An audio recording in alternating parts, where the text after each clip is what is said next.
Would you believe it when I say Red Dead Online is doing really well and that could translate to some additional support for the game this year?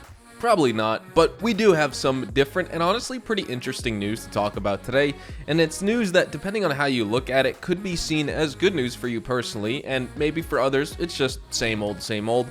Today, we will be recapping on some of the key highlights and the big takeaways of the recent Take-Two Investors Conference, where we were able to learn more about Red Dead Online's recent successes on the financial side, and how this could potentially mean some big plans for Rockstar Games and Red Dead Online in the year of 2022. So, if you enjoyed this video at any point, or if you just find it helpful, let me know by dropping a like on it, and if you want to stay up to date with everything Red Dead Redemption 2 and Red Dead Online, consider hitting that subscribe button with your bell notifications turned on.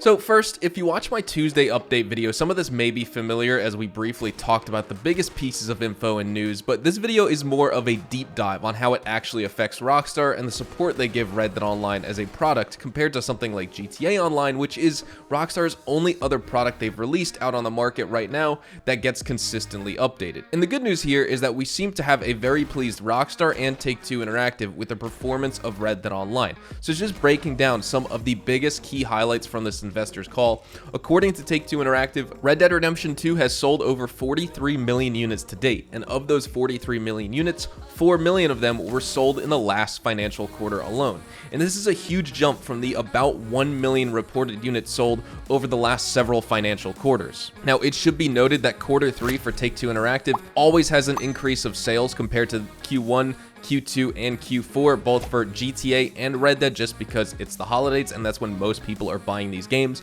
compared to other points in the year when they may just offer normal discounts and sales and stuff like that. But usually, Red Dead Redemption 2 only sees 2 million units in this quarter compared to 4 million, so this is more than a 100% increase, which is awesome news, because that means a lot more new players are coming into the game. Now, the increase of sales for this game was, like we just said, due to the holiday promotions and sales, which Take-Two Interactive pointed out, and when they were questioned by investors, they basically answered the same thing. And Take-Two Interactive growth in the last quarter was primarily driven by GTA The Trilogy Definitive Edition sales, Red Dead Redemption 2 and Red Dead Online, and then NBA 2K. No mention of GTA 5 and GTA Online. While funny enough, GTA 5 did sell about the same amount of 4 million units over the last quarter. The fact that Red Dead Redemption 2 and Red Dead Online almost match that is insane, especially when this game is coming up on 4 years old.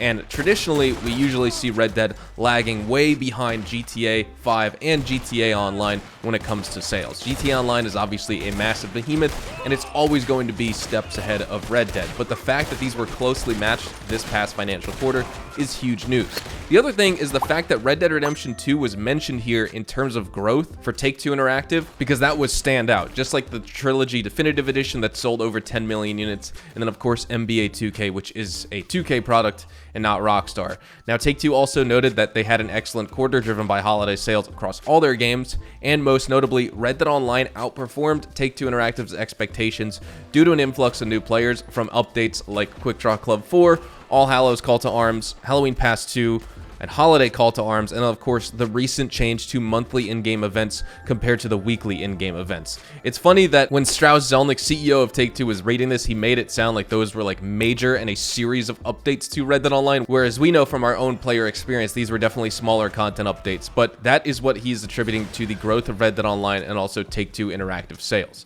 Now, the financial forecast for the next quarter is expected to increase year over year, with a large part due to Red Dead Redemption 2 and Red Dead Online, NBA 2K, and then again GTA 5 and GTA Online. And it's very important that Red Dead Online was leading over the other two here. Like, that's what he said. Red Dead Redemption 2 was the first game they mentioned. That alone doesn't confirm anything specific in my opinion. You know, I don't think that they listed these in alphabetical order either, because the order they did, starting with R in Red Dead Redemption 2, would be wrong. And to me, it seems like they have high expectations for this title over the others. When GTA 5 was mentioned before NBA 2K in one of their earnings calls from 2020, Cayo Perico released at the end of that year. So the fact that they mentioned it beforehand when they were talking about, you know, their financial forecasts and games that they thought would perform the best, that's when GTA got one of its biggest updates to date. So perhaps we could see a larger update again for Red Dead Online that would significantly boost sales, consumer microtransaction spending, and more. You know, if we could get a Frontier Pursuits Part 2 or just a Frontier Pursuits sized update, that would be amazing.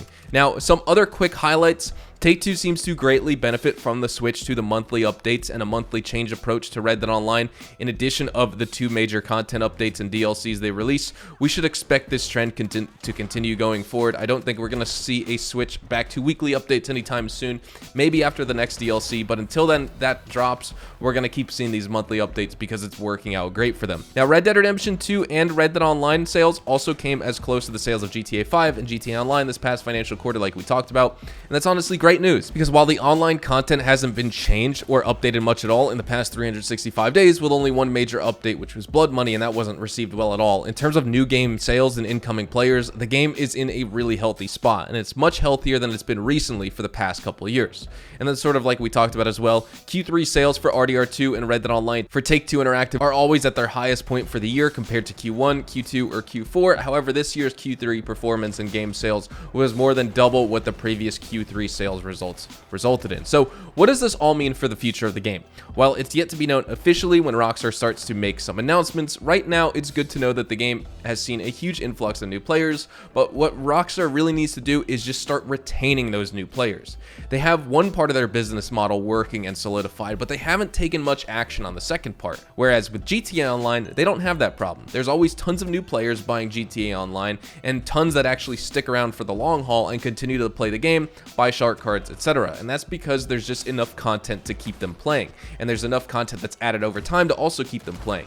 Overall, with GTA, there's a huge casual player base of GTA Online outside of any social media community you'll find. You know, there's people out there who don't consume that type of stuff online. They just play the game a few times a week after work or school. They spend their money on shark cards to get the newest car that released, etc., because it's all entertainment to them. And that's honestly sort of where I see this industry shifting towards and catering to.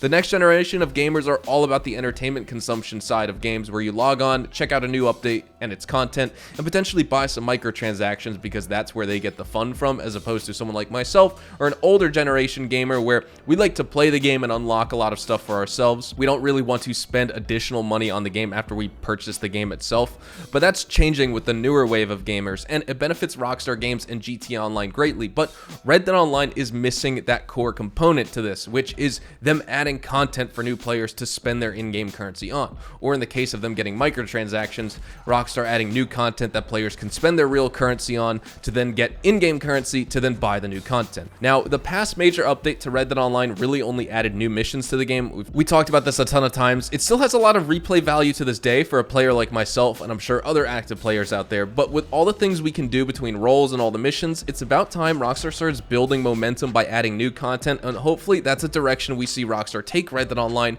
in 2022 with the new updates. At least that's what we can all hope for in a best case scenario, as now Red Dead Online has a seriously larger player base again, and it would behoove Rockstar to try to add things to the game where they can capitalize on some of those new players who would be eager to spend their money on the game's gold bar bundles after they already spent money buying Red Dead Redemption 2 or Red Dead Online standalone. So with all that said, I think this is a good place to stop, and we will wrap things up right here. Hopefully you all enjoyed the video today, and if you did, hopefully I earned your like on it. And of course, if you are new to my channel and you want to stay up to date with all the best Red Dead Online and Rockstar Games content, consider hitting that subscribe button so you don't miss out on a single thing.